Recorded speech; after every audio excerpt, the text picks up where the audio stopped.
মুখরোচক খাবার খাচ্ছেন কিন্তু সেটা আপনার স্বাস্থ্যে কোনো বিরূপ প্রভাব ফেলছে না, বরং আপনাকে একটা গুড অ্যান্ড পজিটিভ এনার্জি দিচ্ছে। তাহলে কেমন হয় ভাবেন তো একবার।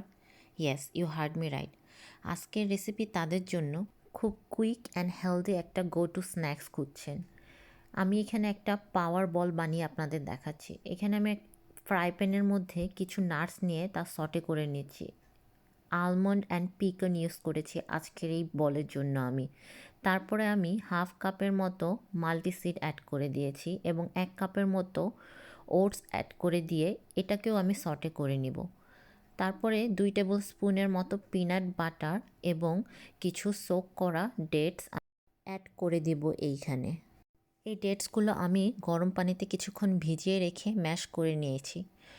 তারপরে সবগুলোকে একসাথে মিক্স করে দিলেই হয়ে যাবে আপনার গো টু স্ন্যাক্স। এটা বানানো যতটা ইজি, খেতে ততটাই টেস্টি। আর ট্রাস্ট মি, বাইরের চিনিযুক্ত খাবারের চেয়ে এটা অনেক গুণে বেটার একটা অপশন।